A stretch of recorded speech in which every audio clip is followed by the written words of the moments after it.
Yo, it's Sway. Sway. Sway. Sway. Sway. Sway. Sway. In the morning. In the morning. In the morning. In the morning. In the morning. In the morning. Only on Shade 45. Wake your fuck ass up. Yeah. Bitches.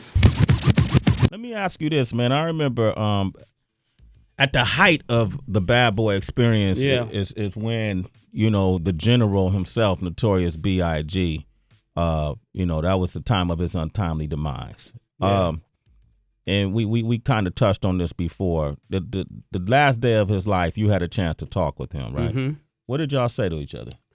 I remember Big used to always tell me stuff like he would give me jewels, and one of the jewels I gave to 2 Chainz when we was talking, that while you're doing this, you gotta do all you can and can everything you get, because you're not guaranteed to be loved next year. They loving you now.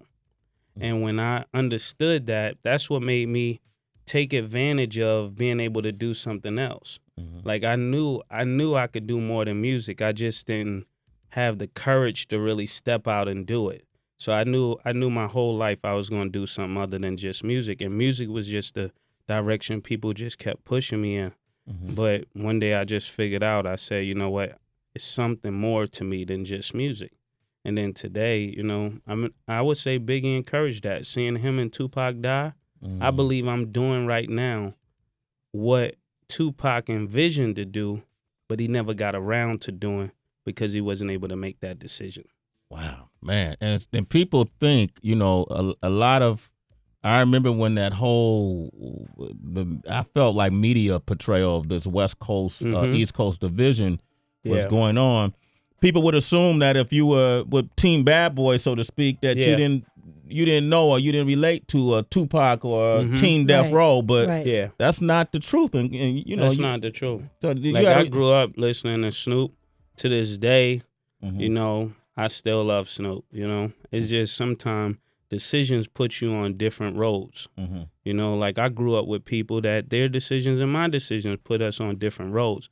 It doesn't mean you don't love them. It's just the decision they made put them on another team, and that's really it. Did you interact and did you meet Pac? No, I never really met Pac. Never met him. Never met him. But you never really got caught up in all of that stuff. Yeah, I was never the guy really into drama. Like I'll defend myself, but I'm not the guy that's going to start it. I'll finish it, but I won't start it.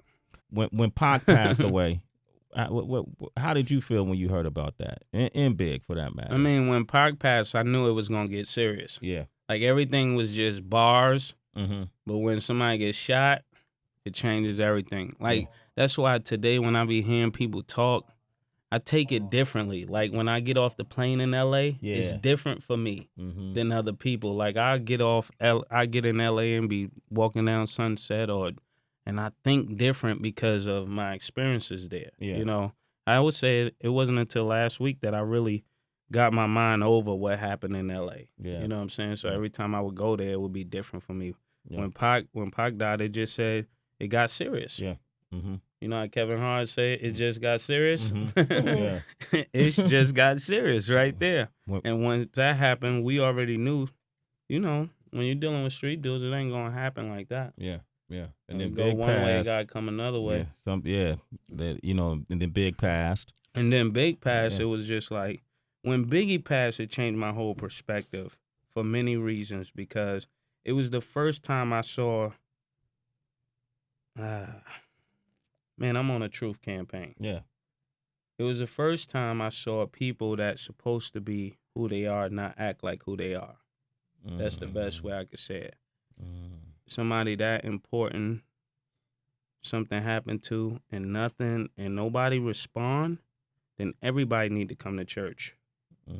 Because at that point, that other life, they ain't about that life. Yeah, ain't about they that. might as well just come to church and be a deacon or be a pastor. Yeah, because they ain't about that life. You know what I'm saying? Because if you don't rock for that, I mean, what you gonna rock for?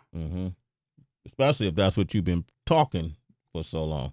I mean, I'm on a truth campaign. There it is. I respect it. You know what I'm saying? So at that point, my focus became different. If ain't nobody do nothing about this, I shouldn't think something gonna happen different for me. So my decision became real easy. I'm gonna do music. Once I get paid, I'm gonna start what I really wanted to do. That's what's up. Mace is hanging out with us, man. Get us do the round of applause for the Truth Campaign. It's Sway in the morning, only on Shade 45.